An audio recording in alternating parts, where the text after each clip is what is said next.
All right, and Hello. there we have it. Let's get it.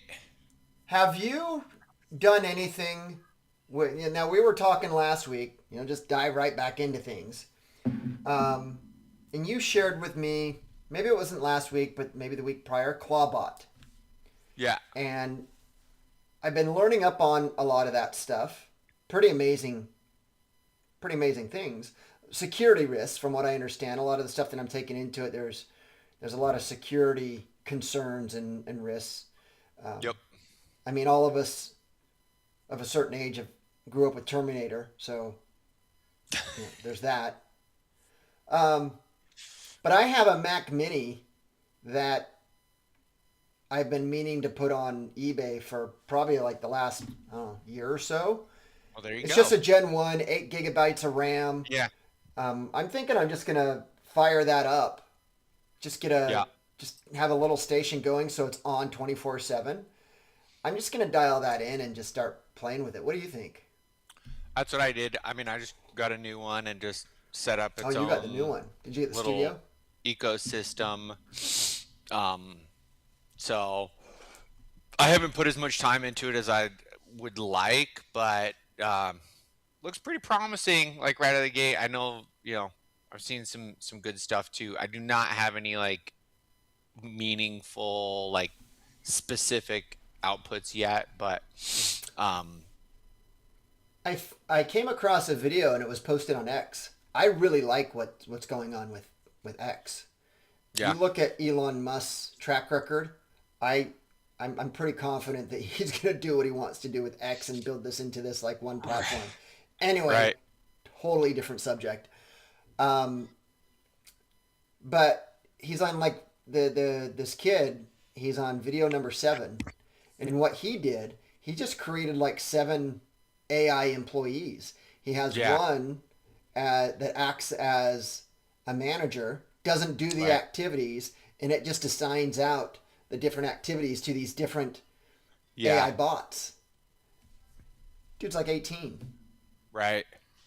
Yeah, it's super cool. I was just looking like initially I'm just looking at like some uh just repetitive tasks that I currently have VAs doing that cannot, is not fully automated. I mean, it requires a human in the loop for some stuff. So I'm like, all right, well, let's start with some of this low hanging fruit on my end. But ultimately, yeah, like you can um, really have like a whole team just working around the clock. So, what do you see the use case right now reasonable for the real estate professional or the mortgage professional that they could perhaps utilize this that would if you're going to do this, there has to be two savings that I'm seeing. You have to Yeah, save time and money, because the reason why you right. get a VA or any other assistant is you're spending money to get back time. Yep. And the way I see it, and this is kind of Amazon's plan, because they're going to be replacing their fleet of humans with robots by 2030, is what they were saying. Mm-hmm. They're doing it to save money and time and Right. increase efficiency. So, what are your thoughts on doing what you're doing with Agent Flywheel and the clients that you have? What are there some things that come like to mind, like with what you're doing on how you're going to utilize it? Because I'm not there yet. I'm just like, hey, everybody's doing Yeah. it. I'm going to do it. And I'm going to figure it out as I go. Right.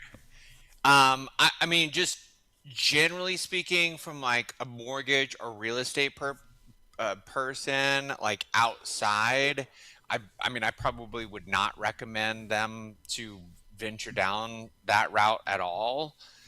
Um, at least not now for the average person, right? If somebody's like high up on their technical skill level, then probably do it. Um, where where I would see probably the most useful use case in that is looking through databases and like basically teeing up. like a daily task, like touch point type thing. Like go through all of my past clients, like every day, review people that I should physically reach out to and have a phone call with, or tee up, warm up a phone call or appointment. um, Current database. I think that would probably be the lowest hanging fruit for a lot of agents. But again, it's probably in its current form, it's too much of a technical stretch for Yeah. 98% of agents and lenders out there. Um, Personally, usually like how I will approach a lot of this type of stuff is like I will flush out use cases internally for clients, and then like as like I have proven processes and stuff, then start to push things out to users. um Basically just test everything and then figure out what's working and be like, okay, hey, this is working good, like this Yeah. is the exact roadmap. Because outside of that, like even implementing some predetermined step by step, you could give that to 100 people, and you know five of them will probably be able to Yeah, you're execute on. right. There's definitely some foundational knowledge and experience. So by my definition, wisdom is knowledge times experience equals wisdom. So there's Right, definitely some foundational technical wisdom that needs to be involved in order to do a step by step. right. And a good example with that, and we talked about this, is how I'm developing out the Semper Rucking log, Yeah, and it just continues to evolve. Now I am using AI, mostly Chat GPT. I did dive into Claude. I don't like Claude as much. So, but I'm not using it to write any like Python script or anything like that. I'm using, for the most part, it's mostly JavaScript, which I have an yeah. understanding of, and ChatGPT seems to be good enough with that. But I You're fine am with it. rolling with them both. Last time that we talked, I Yeah, told you I was gonna do jump in and the try it paid out. version and see how it goes. So, but with that, I don't think the layman can just do a step by step with that. You need to have a background understanding of how databases work, how Right. HTML works, how um, a lot of different things that flow through that AI isn't there yet. So as I was on my ruck this morning and I'm thinking about it, I'm just thinking there's all these different, you hear this in the news. You can develop a web page in like 30 seconds. Right. No doubt that you can go to any of the LLMs, ask it to build a web page. It'll give you code. You go into it, you paste it, and go. But what it doesn't have, what they don't tell you, is that there's the whole back end logic that Right. you have zero idea to even start. How do you connect your Supabase authentication and Yeah. Are you using yeah, there's Supabase? yeah. I mean, it's pretty. I would say it's the default Yeah. like management platform on back end for all the things. Yeah. I'm building out everything just right into the Glide app for the MVP. I want to have the least amount of connections I needed. Yeah. And in order to do an MVP to make it fast, I'm like, you know what? Because you have the option to actually use Google Sheets. I'm like, well, why the hell would I use Google Sheets? Like if I'm going to Yeah. migrate to Supabase anyways.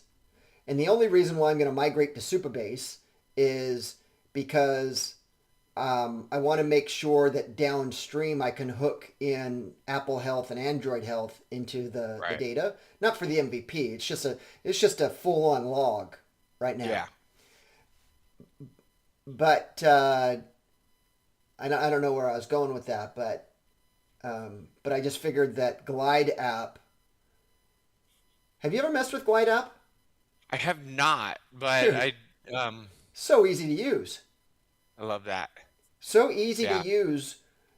And some of these projects that I'm now thinking of, now that I have a really good understanding of it on it, Like if you want to do, coming up in real estate, you always want to track your numbers, but no one ever came out with an app. They always used a spreadsheet. And Glide Right. app has that ability because now I'm thinking about these other use cases. Remember when I had the role playing group? Right. These other use cases Yeah. that you can use built into the app, and I don't think you need to use Supabase. I think that for most projects, the way that it's built, unless you're going to have thousands of users, I don't think that you're going to, and you want automation and customization, Right. then you're going to have to go that Supabase. If you want to tie into NAN, you're going to want to use Supabase. And Glide app, you can actually tie it into Supabase as well. It's just I didn't see any reason to do that. Right. I mean, yeah, Um, they have everything internally. Um, simple. A big fan of simplicity, that's for sure. but when you're looking at like if you want to have an open house check-in app, I was thinking about that because I'm Yeah. putting together a new, we're coming into spring, so we're going into now's the time to start planning the whole open houses. And you want to capture those. Here's Right. the thing with open houses, and I've been saying this for years. It used to be in the company I'm associated with, the only thing they wanted to do open houses with was lead generation, and I thought that Right. was pretty shady that you're going to use somebody else's house, convince them that there's a value to it, but the whole reason why you want to do it is generate leads. So I thought that was I've Yeah. always thought that was shady. I think there's a purpose for an open house, but I think nowadays there's more value to the agent for lead generation. It's not the utility it once was with technology. Yeah. But there's a way now with relative ease, you could put together an open house sign in app where someone could, Yep. you can have one of those banners up there, come in, look around, kick the tires, write an offer, buy the house, sign in, please, scan the QR code, takes it to that page, they fill in it, and you can just build out your own app customized, and you don't have to use all these other showing apps.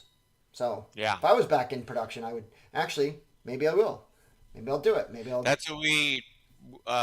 That's uh, a a good like component of what we're doing directly in high level.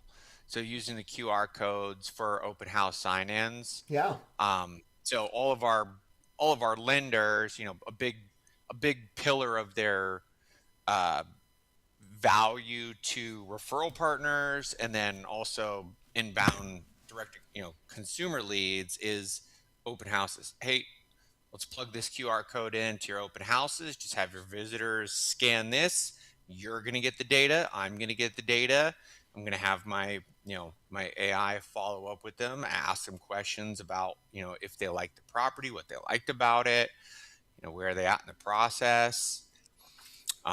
So yeah, all of that's built in internally. Obviously try to So I did keep that. things. Remember, I ran the whole role playing group on Go High Level. I made it work with Yeah. the forums and such. And with this route, I'm actually able to do a lot more, for lack of a better term, automation. Yeah. Just for an example, the metrics are real time. So when someone opens up my Rucking app, well, that's someone being me because I'm like the only beta test user right now. I'm building it how I want. Um, you can see on a daily basis, how long you've rucked for. It pulls out all the metrics, but then I'm also pulling out little tidbits of information of out of the 700 calories you just burned because you were carrying 25 pounds. This is how much of that you Yeah. burned. And there's a lot of different things that you could do within that you wouldn't have it. Like you would have real time access to see, okay, so for this property, we had this many people come in during this period of hour. You could actually Right. tie it over into AI, probably do a background search on them. So there's a lot of different things that you could do with that. You might want to Yeah. check it out. Yeah. I mean, I'm a huge fan of, customizing, or having specific use cases for things. Um, And if for But no other yeah, reason, it is. it's such a minimal investment. I mean, for the average user, you're going to be spending 25 bucks a month. You don't need Supabase. You don't need anything of that. That replaces a lot of the different apps. Yes, it's going to take some development time, but, and I bring this up because I'm having a conversation from a leadership level of recruiting on how to differentiate your company, your value proposition from everyone else. Because for most real estate agents, they look at companies as a commodity. They all do the same thing. And it's up to the person who's responsible for business development, the recruiter, Right. to differentiate that. And so if you can come up with, say, like you're a company mortgage lender, and that you're going to develop out someone their own customized app that does all of this cool this, that, and the other, most of them aren't going to use all that cool stuff. But the fact that you Yeah. actually put it on there and you can say, look, this is like, Right. if you were to do this yourself, it's going to cost you 200 bucks a month.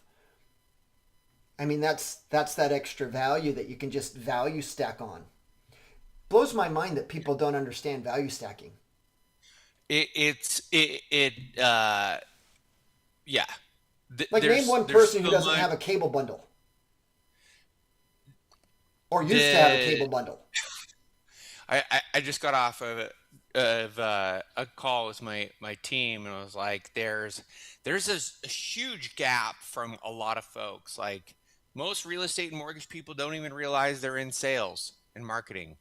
They Like, don't. you sell money in the American dream. Like, and there's a huge gap, let alone like value stacking. We had I'll pretty consistently get people who reach out to me for recruiting and see what I have for like for hiring and stuff. And like right out of the gate, like initial kind of just discovery, I was like, well, why should somebody come work with you? Like, what's your unique value proposition? Like, what makes you different? Why are they going to leave where they're currently at? Because they're always like, I want people who are already producing, and like, there's a huge drag and risk for somebody to leave where they're currently at to come over to you. Like, what's the delta from where they're at right now that you're offering to incentivize that? Like, well, what do you mean? You and I are Like, definitely having the same conversations with people. I yeah. literally had that conversation twice this week. One with a really, really big company, and the other one on an individual level for an agent turning into a recruiter. Hmm. And for the agent who's turning the recruiter, I talked to him yesterday, and I said, "Do you know who all of the other your competitors are within a 5 mile radius of you?" He goes, "No." I said, "Okay, well, you need to find that out." I said, "When you Right. find them out, you need to find out what their value proposition is." He's like, "Okay." And I said, "And when you find them out, you also need to see who their top agents are. Because if you have five companies that are competing for you within a 5 mile radius, their top agents are now your targets." And I said, Right. "And you need to know what's being offered to them and be able to sell it." I said, "What's your value proposition?" And it's the same general stuff. And so I had to stop him. I'm like, okay. And I think that maybe you and I should maybe change the definition of your value proposition, your unique value proposition, and just start Yeah. saying, what is your differentiators? Yeah. Because everybody throws out culture, everybody throws out training, everybody throws out we've got an office. They throw out everything that you should have from a bare minimum, Hmm. and they have a really really hard time to what you said. Yeah. They have a really hard time identifying the delta. I will consistently, when I preface this question, I was like, let's talk about table stakes, which is this. These are bare minimum expected, you know, culture, all the things you named. I Outside of answer those my things, phone. yeah, outside of that, like, what do you bring to, what do you bring to the table? And then they'll start reading through that list. I'm like, no, no, no, hold on, pause. Other than those things, those are expected. You have to have those. What else? Crickets, I right? was I like, all right, have well, this. there. I have this value articulating your value session that I go when I go out to offices. I'm going to go to Hmm. Florida, and I'm actually going to be doing part of that. And at the beginning of it, I say, "What is the one word that describes you?" And everyone comes up with it, and they share their I call in a few people, they share their words, Yeah. and then I pull up a slide that I've collected all of the common words of what people say, and most of those words are all the same: professional, hard worker, friendly, Right. kind. And I said, okay, so all of these words are out of bounds. Everybody's using. You can't use those. You can't. I And love and I that, said dude. the reason why you can't use those is because everybody's using those. And that What, and that what's the what's the graphic that they make with like where it's like the word like it'll show the yeah, size that of word how soup kind common. of stuff. Yeah, yeah, yeah. Where it's like, this word's used the most, and it's like the large. You gotta print one of those out like for your next slide on Oh, that. that's a good idea. Like That's a good idea. like In fact, I'm going to here start like surveying that. 80% of people said that like and it's just a really good graph like a visual demonstration of that. Like Yeah. 80% of you said this. Like so it's like, God, what is the name of that thing? I'll find it. But that But the sad thing is that I was talking to this agent. He was a 30 under 30, so um, does production and younger than us. yeah, 30 under 30. So I mean, he's under 30. They have him cold calling agents. absolutely. That's it. Yep. Hammer the phones. And I said, he's like, I just started today. I'm like, okay. I said, I can tell you what your most common objection is. He goes, what is it? I said, no thanks. I'm happy with where I'm at. He's like, yeah. How do you Yeah. rebuttal that? I'm like, well, first of all, you're not going to be able to get someone to marry you the first time you talk to them. Second of Yeah. all, interruption prospecting, it's a long game.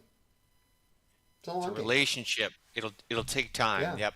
And you're not going to build a Absolutely. relationship by calling someone who has no idea who you are by asking them to coffee. Right. It can work. It could work, yeah. It's a I start, mean, on you a know. long enough time frame, I mean, even a blind Yeah. squirrel gets a nut every now and then. I know But here's the thing, we and you and I have talked about this. Let's rewind the clock by 20 years, 30 years when we first started again. Worked like a charm. Worked like a yeah. charm. But I think now, cold calling is gonna make a comeback, man. I don't think so. I'll tell you why. Uh, The laws are going to continue to get stricter on it and not the other way around. Now, right. what I do think is coming back around is people want more in person training, coaching Yeah. events. It swung really far the last 5, 10 years, especially during COVID, of going online. But what I'm finding is what is old is new again.